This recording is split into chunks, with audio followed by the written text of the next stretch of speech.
welcome back to my channel. If you're new here, my name's Maria and today's video is going to be my wrap up of all the books I managed to read in May. So I did actually manage to read around 14 books and I think it was a pretty good mix of genres. So generally I tend to stick to romantasy or fantasy, but this month I actually ended up reading quite a lot of contemporary romance as well and also snuck in a little sci-fi in there. So I do think I mixed it up a little bit, trying to keep it fresh, trying not to burn myself out on romantasy or fantasy, which can happen sometimes because it tends to be the main genre I read. But yeah, without further ado, let's get into some of the books. So some of these books I will have went through kind of my in-depth thoughts and feelings in other vlogs and things like that. So if there are any vlogs where I've mentioned them or where I've been following my reading journey, I will link those in the description below. And I'll probably not go too in-depth on my thoughts of it. I'll probably just give a rating and kind of my general feeling on it. So the first book I picked up this month was actually the third in a series, and it was A Crown This Cold and Heavy. And basically it's the third book in the series, which starts with A Court This Cruel and Lovely. Now, I think I mentioned this in my last wrap up and there may have been some mentions of this in some vlogs as well. Basically this follows our main protagonist Prisca. She lives in a world where basically when you're born, any magic that you have is taken and given to the king to use until your 25th birthday, at which point you will be giving some of your power back. Now, if you still have magic after the magic should have been extracted from you or after you have been tested, you're what is known as corrupt. And essentially every year the king's men come to the town, try and find anyone who's using magic, and they'll be killed if they are found to have magic after that point. So Prisca is one of the corrupt, and we're told that quite early on in the story. And basically it's her journey on trying to keep that secret, trying to keep those around her safe because of that secret. She bumps into a brooding man along the way and the rest is kind of unfolds from there. Yeah, essentially with this one, I really loved the first book. I sped through it. It was a really good romantasy setup. I don't think it's anything that we haven't seen before, but I just thought it was really good. I read the second book and I would say it kind of suffered from second book syndrome a little bit. It did slow down the pace. You know, a lot of the world building was done in this first book, so the second book was a little bit slower. But this third book, I do think that the pace picked up a little bit. I think there was definitely a few extra twists along the way. It kind of kept us guessing, and there was a lot more character development for some of the side characters that we have been meeting along these books. And then it did end with an explosive cliffhanger, so I think the next book is coming out soon, or it may already be out by the time I'm filming this, but essentially there's a cliffhanger at the end of the third book, which means I need to pick up the fourth book to see what happens. So I'm really excited to read that. So I think I landed on a 4-star for that one because I did really enjoy it. I thought the pace picked up again. It was kind of more akin to what I was used to from this first book, so yeah, 4-star for that one. This next one, unfortunately, I didn't enjoy as much. This is Lightlark by Alex Astor, and I went into depth in my vlog in terms of some of the reasons I didn't like this. I would preface that with,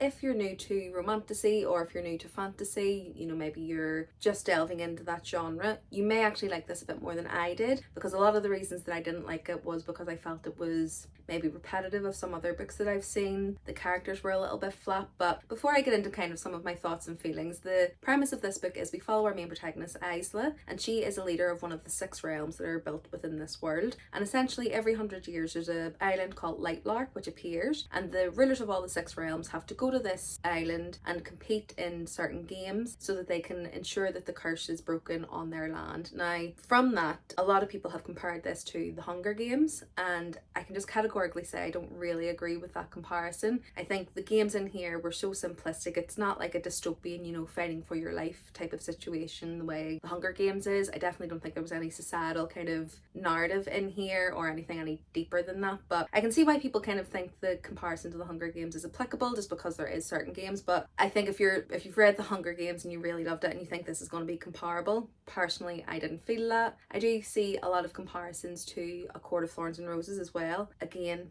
definitely just don't agree with that one, because for me, I think, as I say, the characters were pretty flat. I think the world building was again very simplistic. I don't feel like we got that build up, you know, from start to finish. There was a lot of things that were kind of told to us rather than shown to us, and yeah, unfortunately for me it just didn't really hit the mark. But again, it's YA, so it could again be because of that I'm maybe not the target audience. If you haven't read romantasy or fantasy before, this could be a good place to start. I mean, there wasn't a huge amount of romance in this, but the fantasy and the world building, there's kind of a little bit in there. I would say it's very simplistic, but again, I'm an avid reader of that genre, so it may just be that for me it seems simplistic, when if you're new to the genre it may actually be, you know, a bit more compelling. But yeah, ended on a 2.75 for this one, unfortunately, so I won't be continuing with the series. But as I say, it could just be a case of wrong book, wrong person for myself, considering what I normally read. But yeah, it wasn't for me.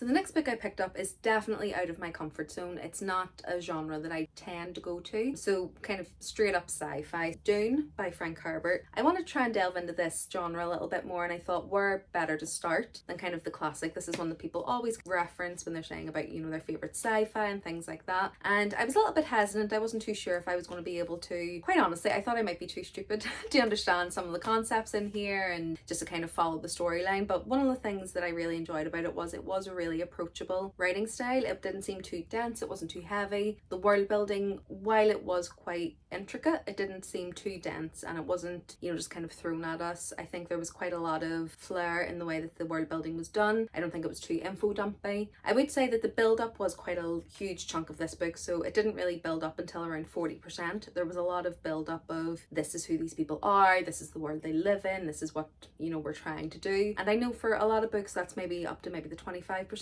mark is what I would expect. In here that really did carry on until around 40%, so that could have felt a little bit slow. I felt the pacing was quite good in this, but I know for some that might have felt a little bit slow compared to maybe other genres that we tend to read. But yeah, I thought this was good. I really enjoyed the plot. I really enjoyed kind of the storyline and following along with that. As I say, the pacing was quite good. I did rate it 4 stars, and the main reason was a lot of what I enjoy about reading is connecting with the characters, connecting with their thoughts, their feelings, their motivations and things like that. And for this, and I think it's just a case of it's the genre, potentially when it was written in the 60s, so with this one I didn't feel like I really knew the characters by the end. I knew the plot, I knew what they were trying to do, I knew who they were in terms of, you know, the prince of or the duke of. I knew their positions, but I didn't really feel like I knew them. Even though we were getting inner monologues, it wasn't really giving us a view of who they are as people, as characters, and it just meant I couldn't really connect to them in that way. There was very little romance in this, tiny bit, but I wasn't expecting that, so I didn't rate it down for that at all. But yeah, just the connection to the characters, I think if I had have had that and maybe a bit more of an understanding on their motivations, I think that would have bumped this up. But in terms of the plot, in terms of the storyline, it was very intriguing, it was well paced, I thought, so I'm excited to see the movie just to see how they kind of adapt it. But yeah, 4 stars for this one. So the next one I read was part of a buddy read with a few girls that I know on Instagram, and for some reason I can't find my physical copy. I do have a physical copy, so I'll put the cover on the screen. But it was called A Botanical Daughter by Nicholas Medlock, I believe. And basically this one was, the premise was supposed to be kind of a horticultural horror. So I was expecting some sort of, you know, plant horror monster type of thing, almost like a Frankenstein reimagining. So basically we follow our main protagonist, who is part of the Horticultural Society, and he basically finds this fungus which seems to have intelligent life, and he sparks the idea of trying to build that intelligent life into a corpse essentially, and we're kind of following that journey along. And I was expecting it to be a little bit, I mean there was quite dark themes in there, but for me it kind of felt like, I don't even know if this is a genre, but this book was cottagecore horror, where you were kind of getting that the cute and cozy vibes, but what they were doing was quite horrific if that makes any sense. But I think going through it, the rhetoric was quite funny, the banter between the characters was quite funny, the characters were well enough developed. It was like a 350 page book, so it wasn't a very long book, but I thought the characters were really well developed, and I thought we got to know them quite well. And even though they were a little bit caricature, it kept me entertained. I really enjoyed them. So yeah, really enjoyed that. Again, it's kind of out of my comfort zone because it's a horror genre, but I would say if you're new to the horror genre, or if you're maybe a little bit frightened to delve into that genre because you're scared that you will get affected by it, I'd say that this one isn't really that scary. If I can handle it, anyone can probably handle it. So yeah, really enjoyed it. Thought it was more cute and cozy than horrific, to be quite honest. But yeah, I would definitely recommend it if you're looking for a kind of quick fun read. If you're new to horror, if you're more seasoned in reading horror, you may not enjoy it. But yeah, for me I just thought it was a quick fun read. And I forgot to mention I ended up rating that one 3.5. So the next one I picked up was again the 3rd book in a series, and it was All This Twisted Glory by Tahira Mafi. And unfortunately this was a little bit of a disappointment for me. So the first book in the series is This Woven Kingdom, so I'll just show you that as well. And I read this maybe about a month and a half ago, or it might have just been last month, but basically I read the first one and really enjoyed it. I thought the world building was really interesting. We're following our main protagonist Eliza, who is basically the lost heir to a Jinn dynasty, but in this world the Jinn have been kind of outcast. outcasts. So if you're found to be a djinn, you will be arrested, you know, you're not allowed to use your powers, and essentially they're outcasts within this society. So essentially Eliza is posing as a servant and trying to hide her identity, but one day she comes across the Crown Prince Cameron, who is basically on a plight to, there's darkness coming to the land, and it's his job to kind of try and find this darkness and eliminate it before it becomes a problem. Their paths cross, and then the story kind of unfolds from there. Yeah, essentially the first book, I thought the world building was really intriguing. It was very different than anything I'd read before. I think this is kind of based off maybe Persian mythology, so again it's just a slightly different steer on the usual romantasy and fantasy that we're reading. A lot of it is based on more Western folklore, so it was really interesting to kind of read that dynamic in the first book. The second book did feel like a filler book, but usually, you know, second book syndrome, I do give it a little bit of leeway because, you know, usually what it's trying to do is carry the story along, and I did feel entertained enough within that second book that I thought, okay, you know, we've had the filler book, we've had the kind of gaps within the plot filled. The third book is going to take us, you know, to where the story's supposed to go, but unfortunately this third book was also what I would say a filler book. Nothing really progressed, the characters didn't develop any more, I don't feel like we got any new information that we didn't already know, and it just felt like a little bit of a slog to get through. To be quite honest, I wasn't really interested in picking it up. I probably could have forgot about it if I had closed it and just not read it again, so that's not a good sign really. When you're reading something, you should be excited to pick it up again, you want to know what's going to happen, and unfortunately for this one, I just didn't feel that. I'm not sure how many books there's going to be in the series. I know originally it was supposed to be a trilogy, but the series has been expanded, and I thought it was 4 books. I've heard someone say it's 5 books, and I honestly think that the series is probably suffering because of that. I don't think there was enough plot potentially for 5 books, so I mean, we'll see. I probably will still read the next one. I'll probably give it the benefit of the doubt because I do really enjoy the writing in this. It's just the story and the plot line hasn't developed really since book 1, so it's not really keeping me engaged. But I fell on 3 star for this one, as I say, because the writing was still really good, but yeah, a little bit of a disappointment in this one. Up next was one that thankfully definitely didn't disappoint. I'd seen so much buzz about this and I was kind of apprehensive to start it because I was thinking, you know, a lot of books are getting a lot of hype right now. I've read a few of them and I've not been impressed, so I was a little bit hesitant to pick this one up, but I thought I'd just bite the bullet and give it a go, and I'm so glad that I did. So that's The Crimson Moth by Kristen Cicerelli, and this is the fairy lit edition that I have as well, so it's absolutely stunning first off aesthetically, but the story inside actually matched as well. So this one, if you haven't heard about it, I mean, a lot of people have been speaking about it, and I do have, this was mentioned in my vlog as well, but a lot of people have been hyping this up, and essentially it's about our main protagonist Rune, who is a witch. Now within this land, witches have been purged after a rebellion a few years ago, and essentially the witches, if they're found, are hunted and killed by the witch hunters within this world. Now Rune is essentially helping to lead the witch rebellion, I would say, at this point in this world, and she is helping other witches get out, but to the rest of society she kind of hides behind this guise of being a airhead socialite. She's kind of making sure that no one has any suspicions about her, and essentially what she's trying to do is find a husband within this society who will be hopefully connected to, you know, the witches guard, so that she can get some information which will help her then to protect the witches. Now who better than the head of the witch hunters to be that target, and essentially she meets Gideon, who is the head of the witch hunters, and she strikes up what she would say is a fake romance with him, and he is kind of doing the same with her. We get both POVs in here, and essentially it's just watching their journey, kind of fake dating almost, but the other doesn't know that they're doing that, and they're both trying to ruse the other to get information out of them. So Gideon suspects her for being the Crimson Moth and the person who's helping the witches, and she knows that obviously he's the head witch hunter, and she's trying to be with him to gain information about where certain witches are being held. And yeah, I mean, I've got full thoughts on this in my vlog, but I just thought it was really well paced. I loved both the FMC and the MMC. I was really invested in their characters. I think the dual POV was a great choice for this one, so that we could see kind of both sides of the story. I really loved the side characters, you know, I thought they were well fleshed out and they did add to the story. And again, just the world building, it was a little bit lackluster, I would say. There were some gaps in there that I would have liked to be explored a little bit more, but it didn't really take away from my enjoyment. So this one I landed on a 4.5 just because of that little niggly bit there. And there's also a love triangle in here that I didn't even mention because I honestly just don't think it needed to be in here. I don't think it really added anything to the story. Other than that, I can't recommend this enough. I think it was a really fun read. The cliffhanger on here was really deadly, and essentially I cannot wait for the next book to come out, and I think it's coming out next year, so fingers crossed we don't have too long to wait. But yeah, highly recommend this one.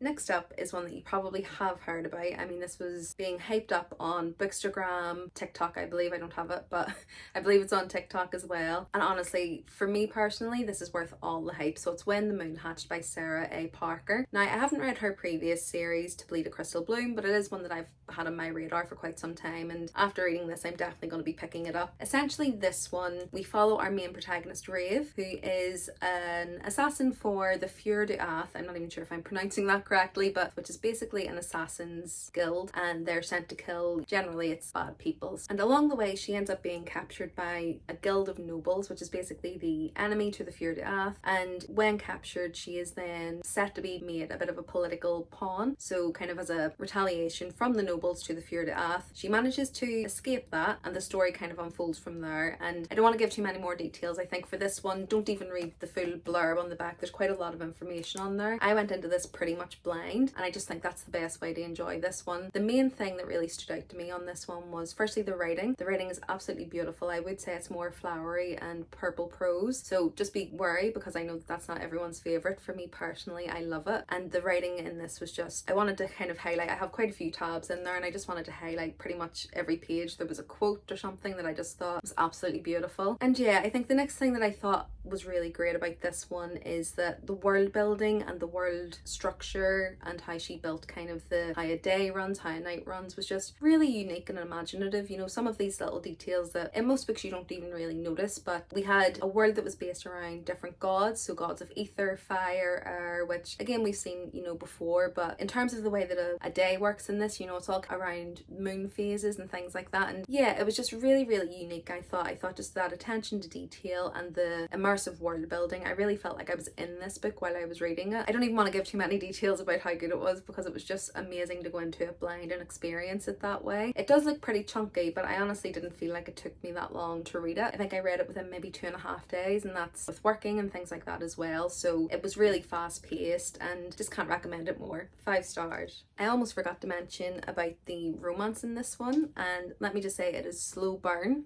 but it is so worth it. So yeah, just yet another reason to love this book. So next up, I'd read quite a few fantasy in the month, and I was looking for something just to be a light and fluffy read and to kind of just keep me occupied until I picked what I wanted to read next. That was kind of a mistake because I ended up getting completely obsessed with a certain cowboy romance series and ended up reading all 5 books in a row. Essentially, I started off with Flawless by Elsie Silver, and please ignore the stickers, I do need to take those off, but this is the first in the Chestnut Springs series, and this is one that I've heard everybody talking about. This is definitely a BookTok darling and one that people absolutely love. So I thought, you know what, romance isn't usually my go-to genre. I tend to get a little bit bored is the wrong word, but when you're used to reading romantasy, you know, you're looking for the high stakes, and generally you don't get that in contemporary romance. Every now and again I do like to dabble, and when I find a series or a book that I really love, I tend to really love it. So I read the first book, and this is following Summer, who is basically the daughter of an agent for a bull rider, Rhett. Essentially, Rhett Eaton is one of the brothers in this series, and essentially at the start of this book he has kind of tarnished his reputation. He is sponsored by a milk company and someone films him saying he doesn't like milk, and then he's punched a paparazzi, and just a few things have tarnished his kind of good image. And Summer's father, who is his agent, sends her to almost babysit him and try and help him kind of redeem his image in the public eye. From there, they're begrudging allies, they're kind of forced proximity. You know, there's a few different things that are explored in here, but essentially I just really loved the banter between them. I really enjoyed the story around it. I didn't think it was too heavy on just the romance plot. There was enough in the rest of the plot to kind of keep me interested. Side characters, which we will get onto because they're in the next books, but some of the side characters were really funny. And yeah, I think I read this in like a day. You know, it was just really gripping in terms of, it's almost like a rom-com. You know, you do want to just keep watching, and it gives you kind of that, you giggle, you kick your feet, and yeah, it was just really good. So I think I rated this one 4 star. And then the next book in the series is Heartless, and this one we follow, so Rhett in the first book, the bull rider, so his brother Cade, He works on the ranch that they live at in Chestnut Springs. And then Summer's best friend Willa is in this as well. So this one has kind of grumpy sunshine, single father and nanny tropes. And honestly, if you asked me, single father, nanny trope is one of my least favourite tropes if I was to list them out. You know, I'm like, no, it's not really for me. I don't really get the intrigue. I don't really get the, you know, the hype around it. This was probably my favourite book in the series. It's between this and another one, which I will mention in a minute, but this was potentially one of my favourites in the series. And I think a lot of that has to do with the characterisation of Willa. In this, she's just a really strong female character, but it's not overdone. You know, she's not too ostentatious and in your face. She's just really strong, really secure in herself, really confident, but also really funny, and the type of friend you kind of want with you as well. She has some one-liners which are absolutely amazing, and just, yeah, kind of reading it, you're thinking you either want to be her or you want to be friends with her. So that's part of the reason I think I really enjoyed this one, but also just the way that the romance happened between them. It didn't feel cliched, even though for me personally this is quite a cliched trope. It did feel like it was quite organic and believable. So yeah, for that reason I did think that this was a good one, and I would say that this could be potentially joint favourite with one of the others in the series. And I rated this one, I believe, 4.5 stars. So the third book is called Powerless, and this follows basically one of the Eaton brothers' adoptive kind of best friend. So he's almost like an adopted brother as such, kind of unofficially. He's kind of an adopted brother of the family. He came on hard times when he was young, and their father kind of took him in, has taken care of them, and they kind of see him as a brother to them. So it follows him. His name is Jasper, and basically the love interest in this one is the Eaton brothers' cousin Sloane. So they've known each other from they were children. She's always kind of had a crush on him, but because she's a little bit younger, you know, it doesn't really say that he had a crush on her for very obvious reasons. And basically at the start of this book, Sloane is due to be married to someone else. Something happens and the wedding doesn't go ahead, and essentially their love story starts from there. Now this one I didn't enjoy as much, and I do think it's because it's a trope that it's very difficult for me to kind of believe. It's friends to lovers, and I know a lot of people love that, so it is definitely a me thing, but I just find when I'm reading friends to lovers, I can't really understand why they won't give it a go, or why they wouldn't have been together. You know, they're supposed to be extremely close, they're like best friends, they've always reached out to each other, and it could just be that I've never seen that situation in real life. You know, generally if someone's that close to someone, it turns into a romantic relationship. But yeah, for me, just sometimes it's a little bit harder to buy it, and I think just the side stories in this one didn't really intrigue me as much, but it was still a really good read. I still really enjoyed it, so I think I rated this one 3.5. And then the fourth in the series is probably its tied favourite with Heartless, so it's Reckless, and this one follows so Rhett and Summer in the first book. Rhett's kind of protege, Theo, who is also a bull rider, so it follows him as well as Summer from the first book, her sister. So we're kind of told throughout the series that Summer and Winter is her name, that is made, it's kind of very glib, it's on the nose, that is made fun of in the series, that her name is Winter, but essentially their family life was never great. You know, kind of they're from different mothers as well. So Summer was from an affair that her father had, but they grew up together, and Winter's mother kind of brought up Summer as well, but she didn't like her, she kind of treated her really badly. So there's always been a little bit of a divide between them, and they're kind of building that relationship again as the series continues. So Winter is very much shown as kind of being quite hard, quite difficult to get on with. She can seem a little bit brash. If you've read ACOTAR, she kind of reminded me of Nesta, very hard outer shell, but when you kind of dig deeper you can see that she actually really cares. But in this one, essentially it starts off with Winter. She's just left her husband, who was really toxic, and the reasons for that are kind of explained in some of the earlier books, so I won't spoil it because I think that is quite a big plot point. But essentially Winter leaves her husband and she's starting off her new life in Chestnut Springs. Her and Summer are building their relationship. She has a one night stand with Theo, kind of just to let everything go, and she becomes pregnant, and that is on the synopsis. So again, this has a trope that I would say I probably wouldn't like if people ask me. Accidental pregnancy, I mean, it's one that I would definitely say isn't for me, but again, I just love this book. I don't know what it is, the way that maybe Elsie Silver writes these tropes. I just really enjoyed it. There was an element in here that was a little bit different, I thought, for this trope, and just the way that it was done was really great. And again, I just think I really connected with Winter and kind of her feelings about herself and self-doubt, and, you know, always striving to be the best. And yeah, there was just a lot about her character, even though she was quite icy and cold, that I connected with, and I really enjoyed that. And Theo as an MMC again was just one of my faves out of the 5 books out in this series. I just really enjoyed his character. I thought he was really sweet, he was supportive, and yeah, just really enjoyed this one. And again, the plot around this one was really good as well, so definitely kept me intrigued. And in the 5th book we follow the last last Eaton brother, so his name is Bo. He was in the military, and we follow his love story with a character who has been mentioned in the previous book, so her name is Bailey. And this one I didn't enjoy as much, I'll be quite honest. I think I rated this one a 3-star, and the reason I didn't like it, and again this is probably a very personal me thing, it is age gap romance, and she's supposed to be 22, he's 35. Personally for me, I was a little bit uneasy with that from the start, I'll be quite honest. It wasn't really sitting right with me, mainly because he's supposed to have known this girl from she was quite young as well.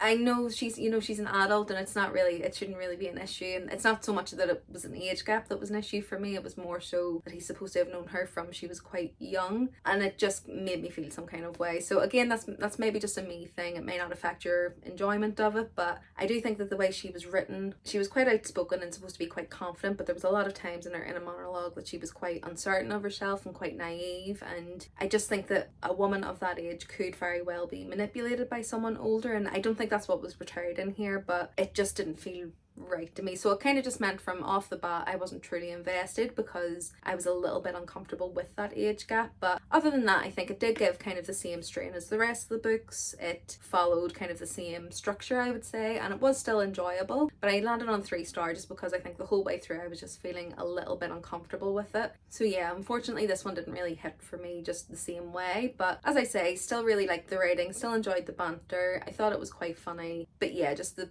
particular trope in this one, the age gap, and just because of where they were in their lives at the time, it didn't really sit well with me. So yeah, landed on 3-star for this one. So my next read was actually a buddy read with a girl that I know on Instagram very well, and we read Empire of the Vampire by J. Kristoff previously. Loved the geology so far, I think there's going to be a third book, and we decided to go back and read the rest of J. Kristoff's kind of catalogue and started with Nevernight. And this one, again, I think J. Kristoff can do no wrong. This one was absolutely amazing again. I only finished it kind of yesterday, so it's still very fresh in my head in terms of the feelings that I had with this one. So to start off, just in terms of the premise of this one, we have Mia Corvair, who is around 10 years old when the book starts out, and basically she is present when her father is hanged for treason against the current power, which is the Justicus, I can't remember the name, but essentially the power of this world. He is hanged for treason. So when she's 10 years old, she sees this, and essentially her life's mission is to avenge her father. Now to do that, she has to train with a society that is known as the Red Church, and essentially what they do is train assassins to go out in the world and kind of work against this power that has taken over the land in the last few hundred years. Throughout the story we get some tidbits about some powers that she may have, how she may be slightly different from some other people, and maybe some darkness and shadows that she is hiding, and essentially a lot of it is kind of an intrigue of where has Mia come from, kind of what's her background, is there something different about there, is there something we don't know. And I think with J. Kristoff, I think one of his great abilities as an author is building a world that is so rich in kind of history and lore and world building that you just feel completely immersed in that world. Now what I will say with this one, it does have footnotes, which at the start did take me out of the story a little bit, I have to be honest.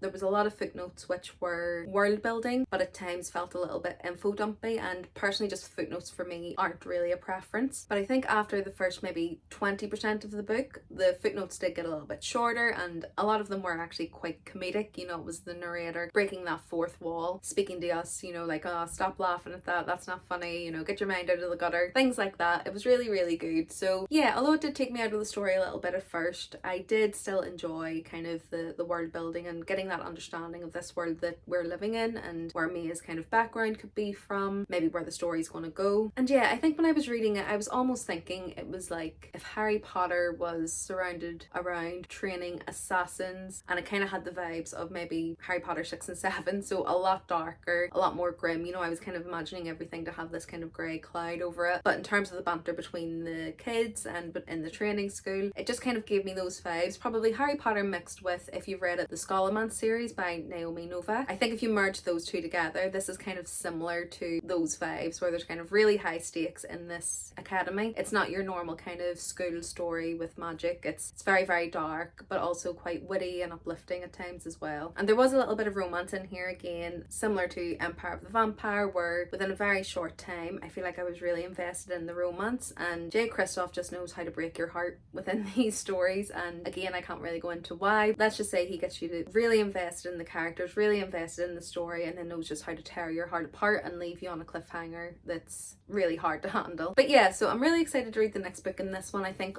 a lot of the world building was done in this, a lot of the kind of plot was built in this as well. So yeah, I think the next book's going to be really interesting. At the end of it did kind of widen up what the plot could be. So yeah, I mean, to be honest, Jay Kristoff can do no wrong. This one was a 4.5 only because of that slight issue I had with the footnotes at the start, but other than that, I honestly couldn't get enough. And then the last book I've read this month, and I actually only finished it today, so hot off the press, was Beach Read by Emily Henry. Now with Emily Henry, I haven't read a lot of her backlog. I've read A Million Dunes, which I believe is YA magical realism, so slightly different from what she's written. And then I've also read Book Lovers, which I really enjoyed. I thought it was a good read. I thought it was around I think I rated it a 3.5 to 4 star, but I did really enjoy it and the banter was really good. So just from speaking to some friends on bookstagram, I've decided to try and read most of her backlog so that I can then read the latest one that she's brought out, Funny Story. Beach Read basically follows our main protagonist, which is January, and she is a writer of romance novels. You know, she grew up with an idyllic childhood and she's always believed in happy endings, so she always writes romance novels, and essentially something happens at the start of the book which maybe shakes her faith in happy endings and shakes her faith in kind of the world as she knows it. She goes off basically to this beach house to try and help with her, she's got writer's block. When she's there, she bumps into someone that she actually met in college, so it's another writer called Gus. And essentially he writes more kind of literary fiction, more serious novels. You know, most of his novels are quite bleak and they don't have happy endings. Essentially they get to talking and they decide to help aid with their writer's block. They will swap genres and see how they do in writing each other's genre. And from there we just kind of see how they build a connection, how they grow together, how they maybe go through, you know, there's themes of grief and things like that. So definitely just some trigger warnings if you are going through some grief, just to, you know, be cautious of that. But yeah, I just thought it was a really good read as well. I think it was similar to Book Lovers in terms of the banter was really good. They were both kind of in between grumpy, you know, they kind of swapped roles when it came to being grumpy sunshine. They were very sarcastic with each other, and that's the kind of banter I really love. I think in my own life I'm quite sarcastic most of the time, so I do always really relate to that and I really enjoy it. So yeah, I think for me what I really love about Emily Henry's writing is I do think that she deals with grief really well. From the books that I've read so far, they all kind of deal with different types of grief or different types of people, and I think the way that she interweaves that into her stories is really beautiful. And I just think the way that she writes in her prose is really beautiful as well. It's not kind of your stock standard romance in my personal opinion. I think there was a lot of quotes just in kind of narrative about life in general, how we can see things, how things can be perceived and how things change and how humans deal with things. And yeah, I just thought it was a really lovely read. I rated it 4 stars because I do think that some of the ending and things like that were just a little bit neat and wrapped up, and there was a few things I might have wanted to explore more. But yeah, really loved the writing, really enjoyed it, really excited to get into the rest of her backlog. I'm actually about to pick up Happy Place as well because I've heard it's really good. So yeah, definitely excited to read more from her and would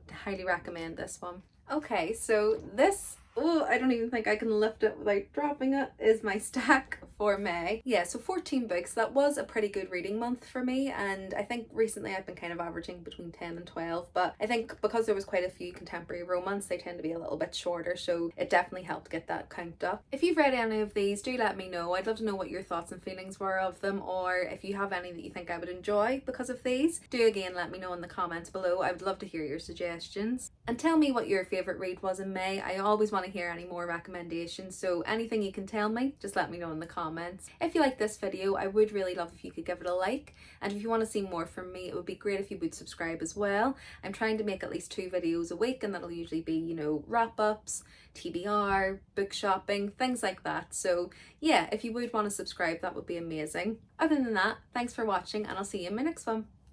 Bye!